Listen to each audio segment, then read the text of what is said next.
सभी किसान भाई बहनों को नमस्कार। कृषि दर्शन कार्यक्रम में आप सभी किसान भाई बहनों का स्वागत है। आज शनिवार का दिन है और जैसा कि आप सभी लोग जानते हैं कि इस दिन हम आप लोगों को कृषि मंत्रालय द्वारा निर्मित कृषि से संबंधित फिल्में दिखाते हैं। आज जो फिल्म हम आप लोगों को दिखाने जा रहे हैं वो एग्रो फॉरेस्ट्री यानी कृषि वानिकी से संबंधित है। तो आइए देखते हैं ये film.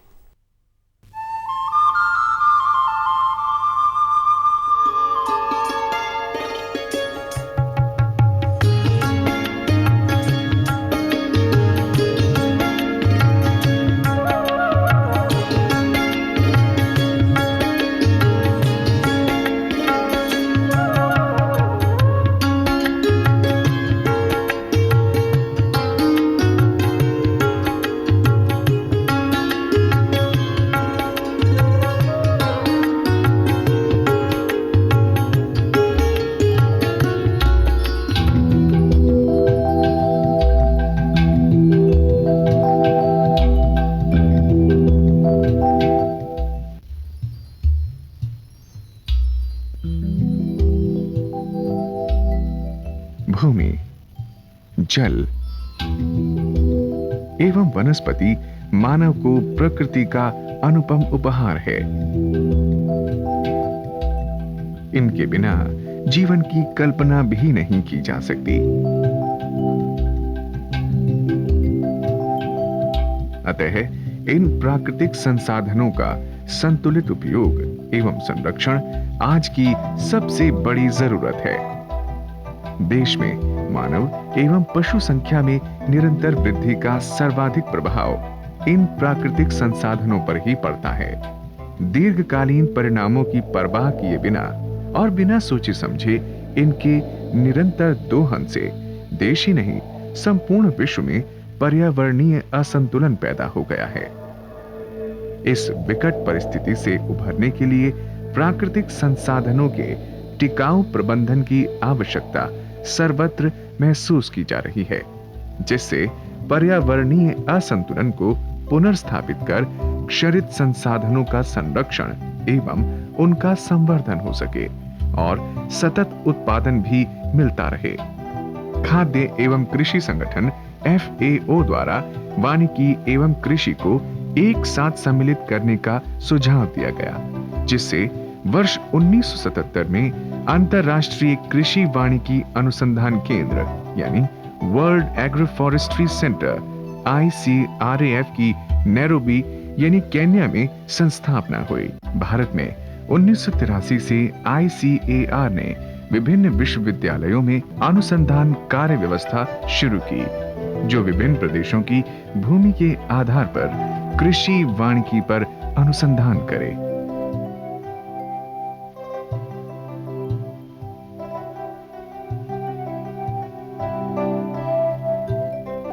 Doctor YS Parmar university of horticulture के वानिकी विभाग ने भी इस क्षेत्र में बहुत प्रयास किए हैं।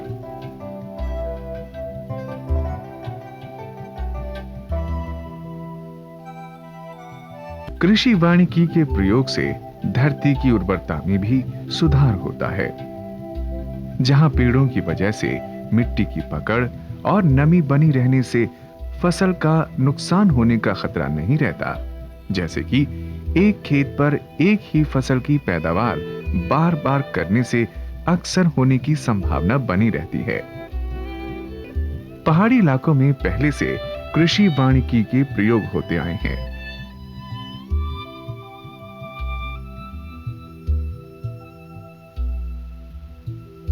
आज बढ़ती आबादी की जरूरतों को पूरा करने के लिए पहाड़ी क्षेत्रों में उद्योग लग रहे हैं।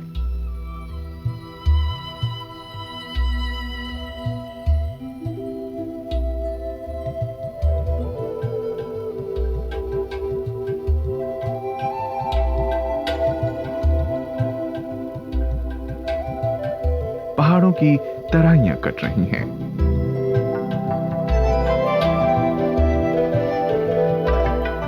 इन क्षेत्रों की वातावरण संबंधी और कृषि संबंधी जरूरतों को पूरा करने के लिए वैज्ञानिकों ने कृषि वानिकी के नए प्रयोग किए।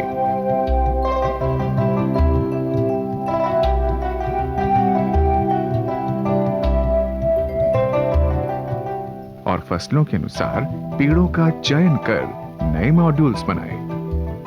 इन तरीकों से पहाड़ी क्षेत्रों के कृषकों की पैदावार संबंधी जरूरतें पूरी होने के साथ साथ वातावरण संबंधी सुधार भी संभव हुआ है। इन प्रणालियों का फायदा और इस्तेमाल सबसे ज्यादा हिमाचल प्रदेश के किसानों ने उठाया। हिमाचल प्रदेश में 90% किसान मध्यम अथवा सीमांत हैं। चारों तरफ पहाड़ों से घिरी भूमि, संवेदनशील वातावरण, अति दुर्गम और कहीं अति मोहक होता है। वहां हर क्षेत्र के लिए कृषि वानिकी के प्रयोग भी क्षेत्र विशेष के मुताबिक अलग अलग होते हैं। अनाज, पेड़, चारा या लकड़ी अथवा वहां की मिट्टी की उर्वरता, घास तथा फलदार पेड़, ये सब मौसम के अनुसार ही पनप सकते हैं। इसलिए क्षेत्र के अनुसार हर प्रणाली में कंपोनेंट्स यानी घटक बदल जाते हैं। छोटी जमीन और अपनी आर्थिक स्थिति के अनुसार भी प्रणाली का चयन किया जा सकता है।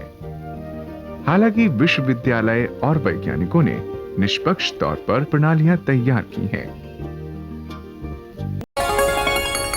ये लो और बताओ। बस। अरे ये क्या भैया जी, बस इतनी सी रासायनिक खाद? किसानी छोड़ रहे हो क्या? किसानी नहीं, नादानी छोड़ रहे हैं। मिट्टी की जांच कराई है। अब तो लालाजी जितनी जरूरत है उतने ही उर्वरक खेत में डालेंगे। हाँ, किसान भाई आज ही अपने जिले की नजदीकी भूमि परीक्षण प्रयोगशाला में मिट्टी की जांच जरूर करवाएं और मिट्टी में पोषक तत्व, नमी व पौधे के विकास को देखते हुए केवल जरूरत के अनुसार ही पोषक तत्व डालें। और हाँ, मिट्टी में गंधक, जस्ता, बोरोन जैसे सूक्ष्म पोषक तत्वों का पता लगाना भी न भूलें। उर्वरक और जैविक खाद के सही उपयोग से भूमि का उपजाऊपन बनाए रखें, उत्पादकता बढ़ाएं, खर्चा घटाएं और बहुमूल्य विदेशी मुद्रा बचाने में भी सहयोग दें। और हाँ, धीमी गति से नाइट्रोजन उपलब्ध कराने वाले उर्वरकों जैसे नीम लेपित यूरिया को प्राथमिकता दें और यूरिया का पत्तों पर छिड़काव करें। अरे वाह, तू तो सचमुच समझदार हो गया रे। अधिक जानकारी के लिए संपर्क करें जिला कृषि अधिकारी या किसान कॉल सेंटर। लेकिन ये प्रणालियां इतनी सटीक हैं कि सीमांत, मध्यम या बड़े सभी किसान इन्हें अपना सकते हैं। कृषि वानिकी के कुछ लाभकारी एवं प्रभावशाली तरीके इस प्रकार हैं। कृषि उद्यान, फल फसल मिश्रण अन्य फसलों के साथ।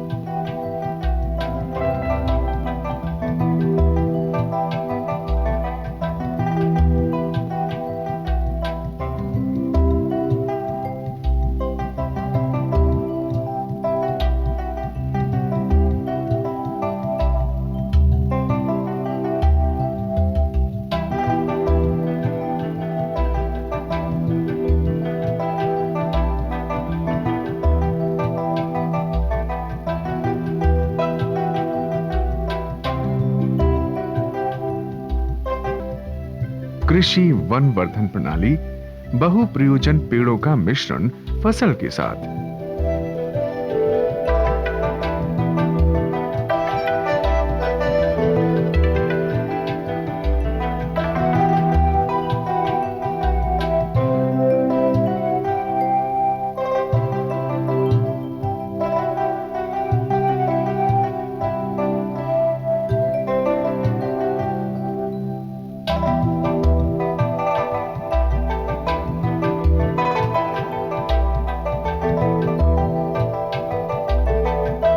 वन वर्धन चारण भूमि प्रणाली चारे की फसल का मिश्रण बहुप्रयोजन वाले वन पेड़ों के साथ।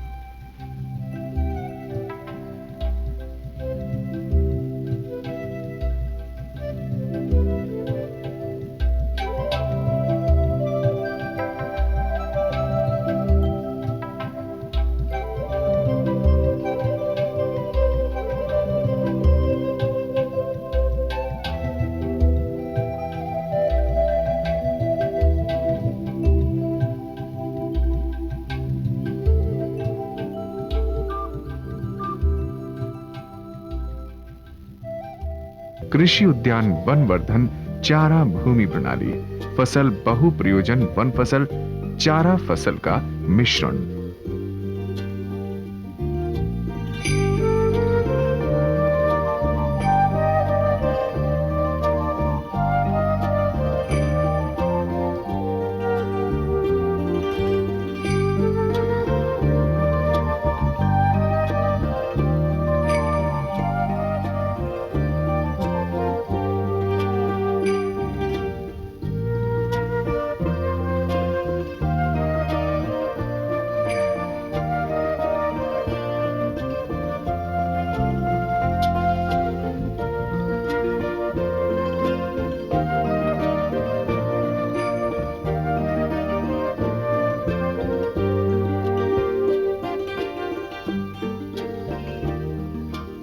समूह रोपण, वन की फसलों की बंजर भूमि, ऊबड़ खाबड़ जमीन, नदी के संग्रहण क्षेत्र इत्यादि में खेती।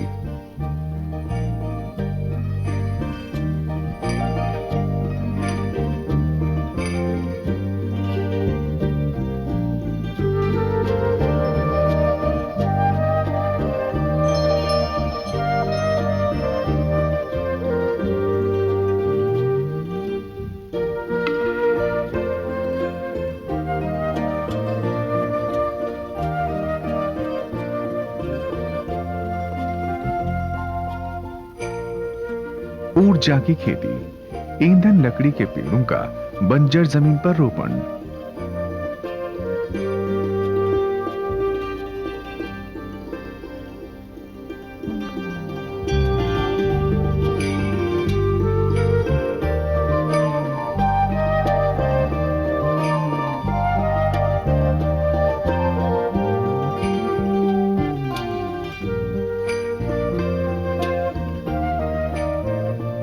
विंड ब्रेकर, वन के पेड़ों को खेतों के चारों ओर गर्म व तेज हवा को रोकने के लिए उगाना।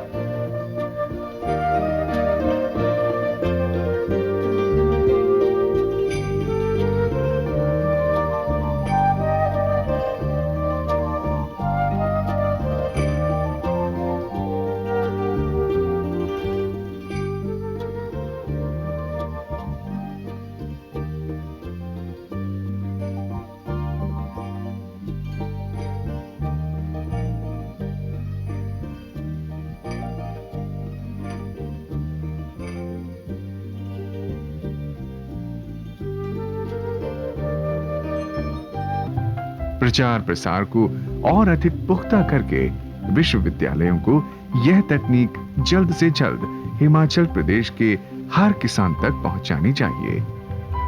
साथ ही रोपित करना, देखभाल करना,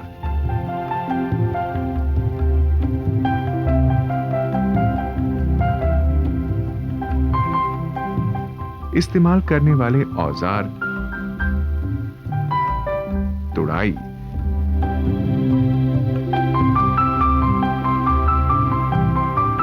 तुड़ाई के बाद की संभाल, पैकिंग आदि के आधुनिक और कारगर तरीकों की जानकारी दूर दराज के सभी स्थानों के कृषकों तक पहुंचानी होगी।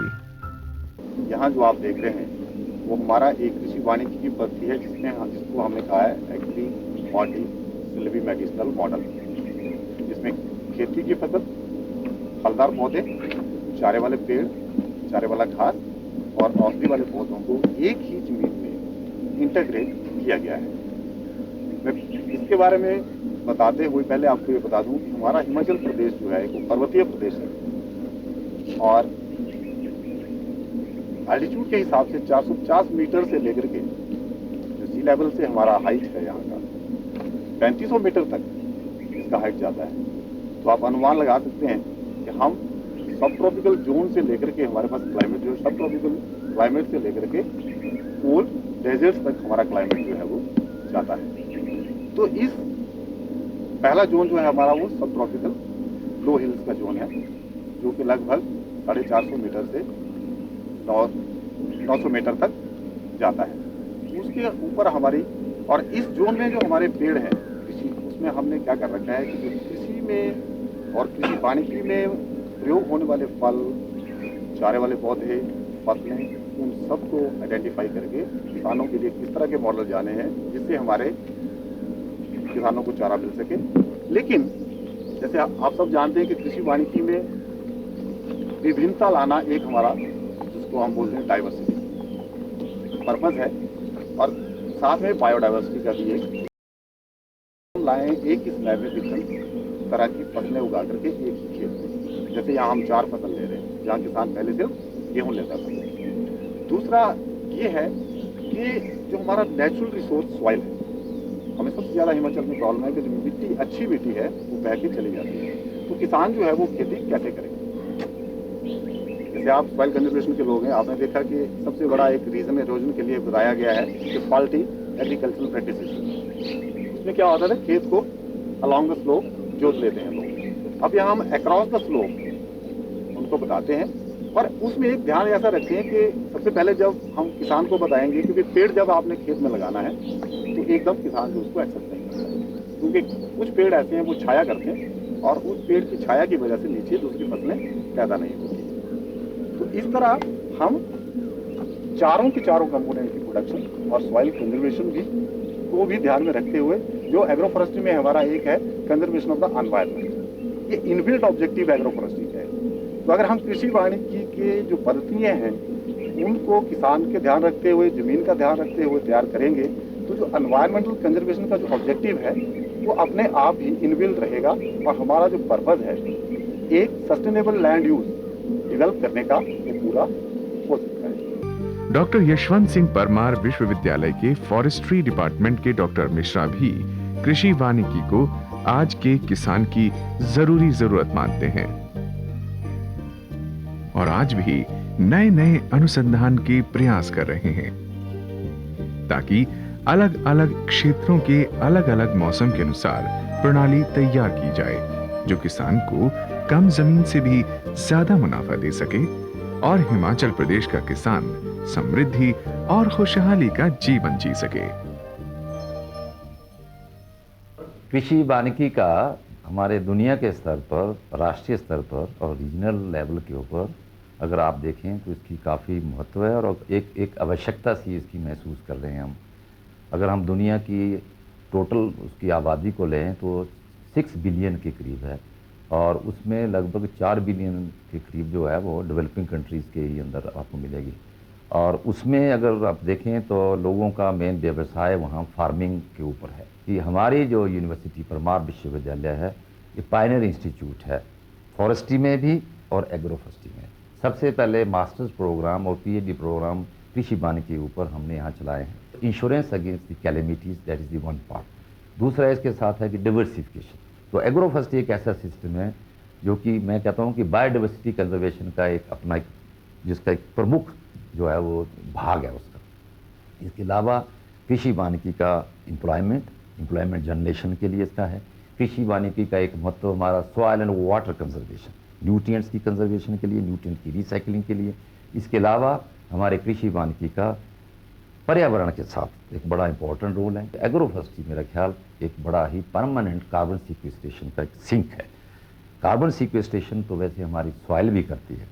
जब ट्रीज़ में जब हम इसको कार्बन को वुड में लॉक कर देंगे, जो ट्री का स्टेम होता है उसमें या ब्रांचेस वुड जो है उसमें लॉक कर देंगे तो परमानेंट सीक्वेस्ट्रेशन हो जाती है। कार्बन सीक्वेस्ट्रेशन के लिए, कार्बन ट्रेडिंग के लिए कृषि वानिकी का एक इसके अलावा बहुत बड़ा महत्व है।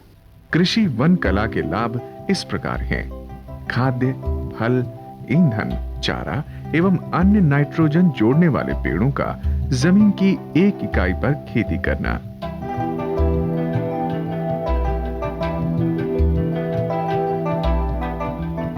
कृषि वन कला असामयिक बरसात के पानी का खाद्य फसलों और पेड़ों की खेती में उपयोग के लिए सहायता करती है।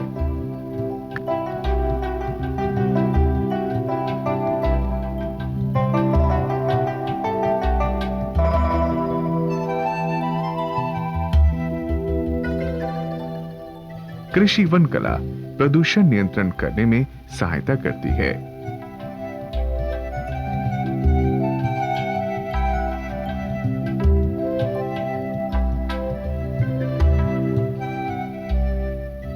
कृषि वन कला धरती की सतह और रचना के संरक्षण में मदद करती है।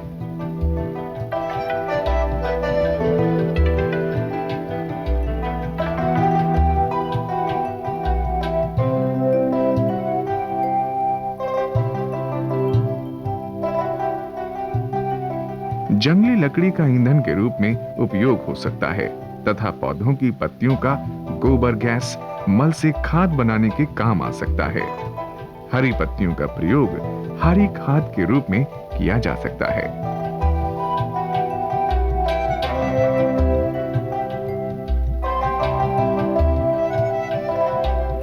सामूहिक रोपण हवा को रोककर मुख्य फसल का गर्म और तीव्र गति की हवा से बचाव करने में सहायता करता है।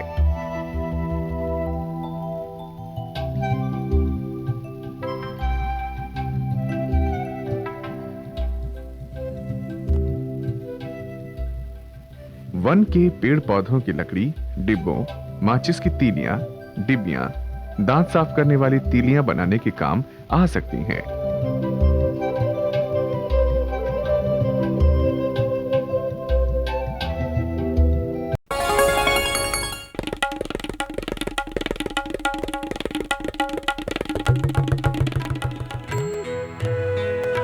अम्मा जी, मैं चली स्कूल पढ़ने। स्कूल? पर शादी के वक्त तो तूने कहा था कि तू पढ़ी लिखी है। अरे अम्मा जी, फार्म स्कूल जा रही हूँ, खेती की नई नई बातें सीखने। आप भी चलो ना। फार्म स्कूल, जहाँ खेतों में पैदावार बढ़ाने की हर बात किसानों को सिखाई जाती है, जैसे मिट्टी के हिसाब से सही खाद, बढ़िया बीज और जरूरत के मुताबिक कीटनाशक, ताकि कम लागत में अधिक मुनाफा। खुशबू की फुहार में, स्वाद की बहार में, तरक्की की तानों में, खिलती मुस्कानों में, हरे भरे पौधों में, बड़े बड़े सौदों में, मधुर भिनभिनाहट में, खुशियों की आहट में। NHM बागवानी मिशन, हमारी चाहत, आपकी मुस्कुराहट। कृषि दर्शन, कमरा नंबर 10, CPC दूरदर्शन, खेलगांव, नई दिल्ली 110049। तो किसान भाई बहनों, आप लोगों ने ये फिल्म देखी और इससे आप लोगों ने महत्वपूर्ण जानकारियां जरूर नोट कर ली होंगी और मुझे पूरी उम्मीद है कि आप उनसे पूरा फायदा भी उठाएंगे। अब समय हो गया है आप लोगों से विदा लेने का, लेकिन जाने से पहले मैं सोमवार को प्रसारित होने वाले कृषि दर्शन के कुछ कार्यक्रमों की जानकारी भी आप लोगों को दे देता हूं। खबरें खेती की और मंडी के ताजा भाव तो रहेंगे ही, इसके अलावा हम आप लोगों को नई दिल्ली के पूसा में आयोजित होने वाले कृषि मेले के बारे में भी जानकारी देंगे और साथ साथ ये भी बताएंगे कि जो हम यूरिया का अंधाधुंध इस्तेमाल करते हैं उससे क्या नुकसान हो सकता है। तो अब मुझे आज्ञा दीजिए, आप लोगों से फिर मुलाकात होगी, तब तक के लिए नमस्कार।